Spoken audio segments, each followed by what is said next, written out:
Hello friends, I am teacher Vasan. It was our first wedding anniversary. சரி இப்போ கவனிங்க, இது ஒரு கதையாக தானே சொல்கிறோம். அப்போது அந்த இட்டுங்கிறத அப்படியே டிரான்ஸ்லேட் பண்ணி அது அப்படின்னு எடுத்துக்காதீங்க. டிரான்ஸ்லேட் பண்ணால் அது அப்படின்னு தான் அர்த்தம். இது கதையாக சொல்கிறதால தமிழுக்கு ஏற்ற மாதிரி அர்த்தம் எப்படி எடுத்துக்கணும் அப்படின்னா, அன்னைக்கு எங்களோட ஃபர்ஸ்ட் வெட்டிங் ஆனிவர்சரி அப்படின்னு அர்த்தம் எடுத்துக்கணும். பேச்சு தமிழுக்கு ஏற்ற மாதிரி அன்னைக்கு அப்படின்னு எடுத்துக்கணும். சரிங்களா? அப்படியே டிரான்ஸ்லேட் பண்ணோம் அப்படின்னா இட்டுன்னா அது, வாசனை இருந்தது, அவர் அப்படின்னா எங்களோட ஃபர்ஸ்ட் வெட்டிங் ஆனிவர்சரி அப்படின்னா முதல் திருமண ஆண்டு விழா. சரிங்களா? ஓகே, அடுத்தது he went, அவர் சென்றார். எங்க? டு ஒர்க், வேலைக்கு. ஏர்லி அப்படின்னா முன்னதாகவே, சீக்கிரமாகவே அப்படின்னு அர்த்தம். இந்த மார்னிங் அப்படின்னா காலையில்.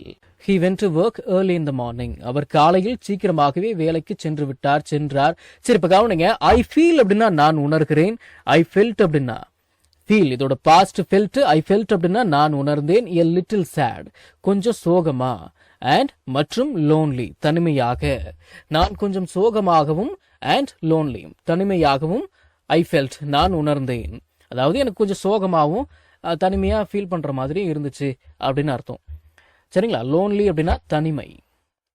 சரி, ஓகே, அடுத்தது ஐ குக்ட், நான் சமைத்தேன். ஹிஸ் ஃபேவரட் பிரியாணி, அவரோட ஃபேவரட் பிரியாணி. அதாவது தமிழுக்கு ஏற்ற மாதிரி சொல்லணும் அப்படின்னா அவருக்கு பிடித்தமான பிரியாணி. ஃபார் லஞ்ச், மதிய உணவிற்காக.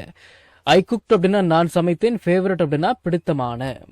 ஆச்சுங்களா? தினசரி பயன்படுத்தப்படும் 1000 இங்கிலீஷ் வாக்கியங்கள் தமிழ் அர்த்தத்துடன் ஒரே பிடிஎஃப்ல வெறும் 199 ரூபாய் மட்டுமே. ஸ்கிரீன்ல தெரியற நம்பருக்கு இப்பவே வாட்ஸ்அப் பண்ணுங்க. இது புக் இல்ல, பிடிஎஃப் ஃபைல். ஃப்ரீ டைம்ல பிடிஎஃப் ஓபன் பண்ணி போன்லயே லேர்ன் பண்ணிக்கலாம். நீங்க பணம் அனுப்பிய உடனே வாட்ஸ்அப் மூலமா பிடிஎஃப் உடனடியா வாங்கிக்கலாம். சடன்லி, திடீரென்று, the doorbell rang loudly. loudly அப்படின்னா சத்தமாக, டோர்பெல் அப்படின்னா அழைப்பு மணி, அது கதவுல பொருத்தப்பட்டிருக்கக்கூடிய பெல்லு. சரி, ரேங் அப்படின்னா ரிங், இதோட பாஸ்ட் தான் ரேங். சரிங்களா? ரிங் அப்படின்னா ஒலிக்கிறது அப்படின்னு அர்த்தம். ரிங்கோட பாஸ்ட் ரேங், ஒலித்தது. சரி, okay. I opened the door, நான் கதவை திறந்தேன். வித் கியூரியாசிட்டி, கியூரியாசிட்டி அப்படின்னா ஆர்வம், வித் கியூரியாசிட்டி அப்படின்னா ஆர்வத்துடன். ஐ ஓபன் த டோர், நான் கதவை திறந்தேன்.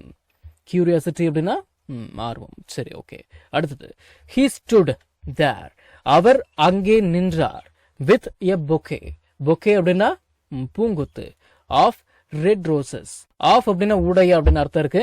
of red roses அப்படின்னா சிவப்பு ரோஜாக்களின் உடைய, bouquet பூங்கொத்து. வித்னா உடன், with a bouquet of red roses அப்படின்னா சிவப்பு ரோஜாக்களின் பூங்கொத்துடன். he stood there, அவர் அங்கே நின்றார். stand, இதோட past தான் stood இல்லைங்களா? சரி, bouquet அப்படின்னா பூங்கொத்து. சரி, okay. I was surprised, I was surprised அப்படின்னா எனக்கு சர்ப்ரைஸா இருந்துச்சு, எனக்கு ஆச்சரியமா இருந்துச்சு, நான் ஆச்சரியப்பட்டேன் அப்படின்னு அர்த்தம். டு see him, அவரை பார்த்து அப்படின்னு அர்த்தம். I was surprise to see him home அப்படின்னா அவர் வீட்டுக்கு வந்ததை பார்த்து நான் ஆச்சரியப்பட்டுட்டேன் அப்படின்னு அர்த்தம். ஏர்லி அப்படின்னா சீக்கிரமா, சர்ப்ரைஸ் அப்படின்னா ஆச்சரியமாக. சரி, ஓகே.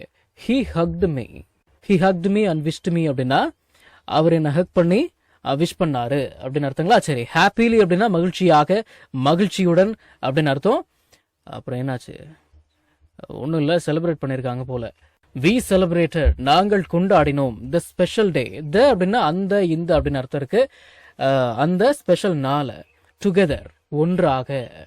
நம்ம தமிழ்ல பேசக்கூடிய அன்றாட வாக்கியங்களை இங்கிலீஷ்ல இப்படி பேசலாம்னு சொல்லி ஒரு 1000க்கும் மேற்பட்ட ஆங்கில வாக்கியங்களை தமிழ்ல மொழிபெயர்த்து ஒரு 5 பிடிஎஃப் நான் ரெடி பண்ணி வச்சிருக்கேங்க. ஒரு பிடிஎஃப் பிரைஸ் பாத்தீங்கன்னா 50 ருபீஸ். ஆனா இந்த 5 பிடிஎஃபையும் நீங்க 250 ரூபாய் கொடுத்து வாங்க தேவையில்லை. ஜஸ்ட் 199 ருபீஸ் பே பண்ணி நீங்க வாங்கிக்கலாம். இந்த பிடிஎஃப்ஸ்ல இருக்கக்கூடிய 1000 வாக்கியங்களும் பேசக்கூடிய வாக்கியங்கள் தானே தவிர இந்த சென்டென்ஸ் கொடுத்து வச்சிருக்காங்களே இதை நான் எங்க பேச போறேன் அப்படின்ற ஃபீலே உங்களுக்கு வராது. இதை நீங்க பிடிஎஃப் ஃபார்மேட்ல வாங்கிக்கிறதால உங்களுடைய ஃப்ரீ டைம்ல பிடிஎஃப் ஓபன் பண்ணி போன்லயே லேர்ன் பண்ணிக்கலாம். நீங்க பணம் அனுப்பின உடனே வாட்ஸ்அப் மூலமா உங்களுக்கு 5 பிடிஎஃபையும் அனுப்பிடுவேன். So what are you guys waiting for? ஸ்கிரீன்ல தெரியுற நம்பருக்கு இப்பவே வாட்ஸ்அப் பண்ணுங்க, இல்லனா கால் பண்ணுங்க.